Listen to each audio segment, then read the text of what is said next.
फूल फूल भंवर डोले, मन में गूंजे तेरी याद।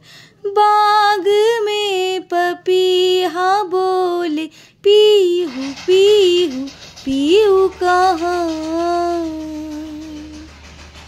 Good morning everyone, welcome back to my channel #Archinama. आज के एक नतून दिन नतून सकाल और एक कप गरम चायेर साथे शुरू करছি डिरेक्ट फ्रम नर्थ बेंगल। आज के प्लैनिंगटा एमन रखा হয়েছে যে আজকে আমরা ব্রেকফাস্ট লাঞ্চ এসব করে ফ্রেশ হয়ে সব কিছু করে দার্জিলিং যাব। দার্জিলিংয়ের ওখানে সাইট সিইং করব এবং তারপর ওখান থেকে ব্যাক টু এই হোমস্টেটা। আর আগামীকাল যাওয়ার ইচ্ছা আছে শিটংয়ে। মোটামুটি এরকমই প্ল্যান রাখার কথা চলছে। আর আমার এত ভালো লাগছে সকালটা উঠে, এত সুন্দর। আমাদের কলকাতার 45 ডিগ্রি টেম্পারেচার থেকে এখানে যেই যে মুক্ত সবুজ চারদিক, একটা ঠান্ডা ওয়েদার, মনে হচ্ছে যেন থেকে যাই এখানে। ম্যারিবং টি এস্টেটে একটা গোটা দিন খুব সুন্দরভাবে কাটিয়ে এবারে আমাদের গন্তব্য দার্জিলিংয়ের সাইট সিইং। পাহাড়ের কোলে বসে রয়েছি। এরকম একটা দিন খুব কম আসে বছরে, যে পাহাড়ের কোলে এভাবে বসে একটা আলাদাই মুমেন্টস ক্রিয়েট হয়ে যায়। স্নান করে অনেকক্ষণ আগেই আমি ছেলে সৌরভ রেডি হয়ে গেছি। এখন লাঞ্চ টাইম, লাঞ্চ করতে এসেছি।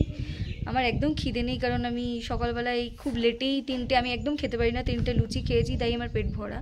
কিন্তু ভাবলাম যে অল্প একটু খেয়ে নেওয়া দরকার, কারণ গাড়িতে যাব, যদি মানে খালি পেটে অ্যাসিডিটি বা এরকম ধরনের কোনো প্রবলেম হয়, তাই অল্প করে একটু ডাল আর সবজি দিয়ে খেয়ে নেবো। ছেলেকে খাইয়ে দিয়েছি, সব মোটামুটি রেডি। এখন যাচ্ছি দার্জিলিংয়ের উদ্দেশ্যে। দার্জিলিংয়ের চারপাশটা ঘুরবো, খাওয়া দাওয়া করবো, তারপর আবার ব্যাক টু ম্যারিবং টি গার্ডেন। আর কালকে যাওয়ার ইচ্ছা আছে শিটংয়ে। সো দেখি কেমন কাটে দিনটা, সবটাই শেয়ার করবো তোমাদের সাথে। ব্লগে থেকো, স্টে টিউনড। আমরা রওনা দিয়ে দিলাম দার্জিলিংয়ের আশপাশের সাইট সিইং করব, কিছু খাওয়া দাওয়া করব ভালো জায়গায়, ভালো কোজি রেস্টুরেন্টে, একদম পাহাড়ি ভিউ দেখতে দেখতে। আর অবশ্যই মেলটা ঘুরে দেখব, মেলের চারপাশটা, এবং ওখানে কিছু কেনাকাটা থাকলে করে নেব। তাই সেই কারণেই আমরা রওনা দিয়ে দিলাম। পথে পড়েছে একটা ছোট্ট শুকিয়ে যাওয়া ঝর্ণা। হয়তো কালের নিয়মে সেই ঝর্ণাটা শুকিয়ে গেছে, কিন্তু এখনও ঝর্ণাটাকে দেখতে পাওয়া যায়। ভিমা ফলস নাম এটা। আমরা যে রাস্তা ধরে, বিজনবাড়ির যে রাস্তাটা ধরে আমরা এসছিলাম ম্যারিবং হোমস্টেতে, সেই রাস্তা ধরেই আমরা কিন্তু আবার যাচ্ছি। এই সেই ঝর্ণাটা, খুবই অল্প স্রোত, কিন্তু এখনও এর এক্সিস্টেন্স রয়েছে। দেখো, তোমরা দেখতেই পাবে, কালের নিয়মে কিন্তু ঝর্ণার জলটা শুকিয়ে গেলেও তার এক্সিস্টেন্স রয়েছে। আর এখানে রাস্তা তৈরির কাজ চলছে, সামনে বর্ষা, সেই জন্য রাস্তাগুলোকে ভালো করার কাজ চলছে। তারপরে আমরা প্রথমে গেলাম, এটা হচ্ছে লেপচা জগৎ। লেপচা জগতের পাইন ফরেস্টটায় গেলাম। আমি সবার ভিডিওতে, ফটোজে খুব দেখতাম লেপচা জগতের ছবি, কোনো দিন যাওয়া হয়নি, কারণ বেসিক্যালি আমরা আগে যতবারই এসেছি দার্জিলিংয়ে স্টে করেছি, আর মানে সাইট সিইংগুলো অতটা করিনি। তো লেপচা জগতে এলাম। এই পাইন ফরেস্টগুলোতে কিন্তু আহামরি কিছু নেই, কিন্তু একটা যেন অপূর্ব একটা রোদের খেলা চলছে প্রত্যেকটা গাছের ফাঁকে ফাঁকে। আর আমার ছেলে তো এরকম জায়গায় পেলে খেলার মাস্টার, একা একা নিজেই নেমে যাচ্ছে, নিজেই উঠে যাচ্ছে পাহাড়ি রাস্তা দিয়ে, কিছু গাইড করতে লাগছে না। আমি, ওর বাবা, আমরা তিনজনে খুব আনন্দ করে ফটো টটো তুলে এই জায়গাটায় কাটিয়েছি। আর রোদের খেলাটা তো দারুণ লাগছিল দেখতে। এখন আছি লামহাট্টা পাইন বনে। আমি ফার্স্ট টাইম এসেছি। সবার ডিপিতে প্রোফাইল পিকচার, তারপরে অনেক জায়গায় দেখি যে এত ছবি তোলে সবাই এই জায়গাগুলোতে। তো আজকে এসে ভীষণ ভালো লাগছে, দারুণ ভিউ, পুরো পাইন বনে ঢাকা একটা জায়গা, আলাদাই সুন্দর। আর দুটো পাইন বনের মাঝখান থেকে যখন আলোটা আসছে পাইন গাছগুলোর মাঝখান থেকে, যেন একটা স্বর্গীয় রূপ দিয়ে দিয়েছে। এখানে বেশ কিছুক্ষণ ফটোগ্রাফি করে, ভিডিও করে, সব কিছু করে তারপরে আমরা ওই সামনেটাতেই, ওই লেপচা জগতের সামনেই একটা ছোট্ট মতন স্টল বসেছিল, এখান থেকে একটু মোমো, ম্যাগি এসব খেয়ে চলে গেলাম আবার সাইট সিইংয়ের জন্য। এটা হচ্ছে ঘুম মনেস্ট্রি। ঘুম মনেস্ট্রিটায় আমি কোনোদিনও আগে ঢুকিনি, ঘুম স্টেশনে গেছি, যেহেতু টয় ট্রেন চড়েছি, বাতাসিয়া লুপ, ঘুম সব দেখা, কিন্তু মনেস্ট্রিটা এই প্রথম ঢুকলাম। ভেতরটায় অতটা ঢুকতে পারিনি, আমি ঢুকিনি, আর্চি আর ওর বাবা ঢুকেছিল। আর এই যে ঘুম মনেস্ট্রি, এটা খুবই ছোটোর মধ্যে ছিমছাম একটা মনেস্ট্রি। আর এখানে কতগুলো বেশ দোকান রয়েছে। দার্জিলিংয়ে না খুব সুন্দর সুন্দর জিনিস পাওয়া যায়, চাইনিজ কোরিয়ান জিনিসপত্র খুব ভালো পাওয়া যায়। এটা একটা কোরিয়ান মার্শমেলো, এটা খেলাম, 10 টাকা করে দাম, 2-3টে খেয়ে নিয়েছি, খুব লেস সুগার থাকে, খুব ভালো খেতে। আর এইখান থেকে আমার ছেলে এই বাইকটা কিনলো, যার মধ্যে অনেক টফি ভরা, এটা নিয়েই সারাক্ষণ চললো আর কি। তবে দামটা একটু বেশি নিয়েছিল, 220 টাকা, উফ ভাবা যায় না। যাই হোক, তারপর বেরিয়ে দেখি এরকম একটা মার্কেট রয়েছে, এখান থেকে আমি মার জন্য একটা শল নিলাম। তারপর চলে গেলাম হেঁটে হেঁটে বাতাসিয়া লুপে। এখানে ঢুকতে 50 টাকা করে লাগে। তো যাই হোক ঢুকলাম, আর বাতাসিয়া লুপ আগেও দেখা, কিন্তু তবুও একটু ঢুকতে হয়, একটু ছবি টবি তুলতে হয়, নাহলে কি আর হয়। আর আমরা 3জন, মানে আমি, সৌরভ আর আর্চি, আমরা 3জন একসাথে কখনো দার্জিলিং আসিনি। তো যেহেতু এসছি, ডিসাইড করলাম যে একটু পাহাড়ের মানুষদের মতন ড্রেস পরে একটু ছবি তুলবো, আর আমাদের 3জনের খুব সুন্দর সুন্দর কিছু স্মৃতি কালেক্ট করে যাবো এখান থেকে।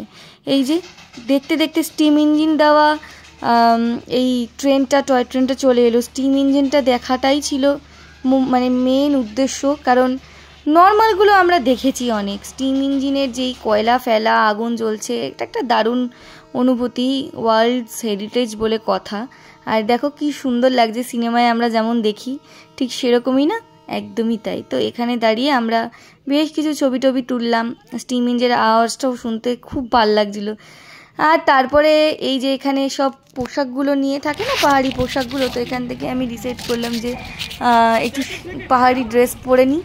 আর আমি পরলে তো সৌরভকেও পরাবো, ছেলেকেও পরাবো, তাই আমরা একটু 3জনেই ড্রেস পরে নিলাম। খুব মিষ্টি লাগে দেখতে, আমার তো নিজেকে খুব কিউট লাগে, খুব ভালো লাগে, কারণ সবাই বলে আমার মুখের সাথে পাহাড়ির মানুষদের মুখের একটু মিল আছে, ছেলের মুখেরও মিল আছে। তো যথারীতি এই ড্রেসগুলো পরার পর আমাদের দেখতে ভীষণ সুন্দর লাগছিল। আমাদের 3জনকেই আমি ফেসবুকে ছবি দিয়েছি, প্রচুর লাইকস এসছে, 300-350 করে লাইকস এসছে।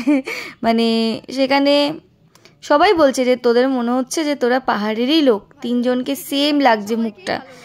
আর এমনিতেও তো বর বউয়ের মধ্যে ভালোবাসা বাড়তে বাড়তে যত দিন যায় না, তত তারা ভাই বোনের মতন দেখতে হয়ে যায়, এটা বাস্তব ফ্যাক্ট। তো তো যাই হোক, আমাদের 3জনকে মোটামুটি একই রকম লাগছে। এই দেখো কত সুন্দর সুন্দর ছবি তোমাদের সাথে শেয়ার করলাম। আর তারপরে বেরিয়ে একটা এইরকম জেলি, এটা অ্যাকচুয়ালি পুডিং জেলি নিয়ে নিলাম, এটা ব্যাঙ্গালোরে খুব পাওয়া যায়, ছেলে খুব খেত, আর এটা দেখে আর লোভ সামলাতে পারে। যাই হোক, এসব কমপ্লিট করে চলে গেলাম হচ্ছে মেলের আশপাশটা দেখো, খুব সুন্দর একটা হালকা শীত ভাব, খুব শীত নয়, বেশ সহ্য করার মতন শীত, আরামদায়ক। তারপর এখানে যে গাড়ি তো থাকবেই, আর যেখানেই গাড়ি সেখানেই আসছি আমার ছেলে, আর কি চড়ে নিল, 1-2 রাউন্ড চড়লো। তারপরে আমরা গোল্ডেন টিপসে গেলাম। গোল্ডেন টিপস এখানকার ফেমাস চায়ের দোকান, বিশ্ববিখ্যাত চায়ের দোকান। এখান থেকে বেশ কিছু চা কালেক্ট করলাম, যেহেতু আমাদের বাড়িতে অনেক চা লাভার আছে এক্সেপ্ট মি। তো চা ফা নিয়ে তারপরে আমরা চলে গেলাম ক্যাফে টিটোরিয়াতে। ক্যাফে টিটোরিয়া হচ্ছে গোল্ডেন টিপসের ঠিক পাশে একটা এরকম রুফটপ ওপেন ক্যাফে, যেখানে তুমি বসে পুরো পাহাড়ের ভিউ দেখতে পারবে। কেভেন্টারে গিয়ে যদি তোমার ওভারহাইপ লাগে, ডু ভিজিট দিস প্লেস। এখান থেকে ভালো ভালো খাবার নিয়েছিলাম, নুডলস নিয়েছিলাম, ফার্স্ট প্লেস চাটা ছিল, ফার্স্ট কার চা। তারপরে এখানে ছিল white sauce pasta, garlic bread, আর ছিল হচ্ছে এইটা ছিল শো স্টপার, এটা ছিল হট চকলেট, একদম গরম গরম সার্ভড, মানে অপূর্ব খেতে। যাই হোক, তারপরে খাওয়া দাওয়া করে ছেলেও ঘুমিয়ে গেছিলো, ছেলেকে কোনো রকমে কোলে নিয়ে মার্কেটে ঘুরতে গেলাম। মার্কেট থেকে বেশ কিছু কেনাকাটা করা হলো, টুকটাক কেনাকাটা। আমি খুব একটা কেনাকাটা করিনি, আমি একটা এই ছাতাটা নিয়েছি, কারণ আগের বারও অনেক কিছু নিয়ে এসেছিলাম, আর কতই বা কিনবো। এই যে গোটা রাতটা কাটলো, নতুন একটা সকাল। তারপরের জার্নিটা কিন্তু শিটংয়ে।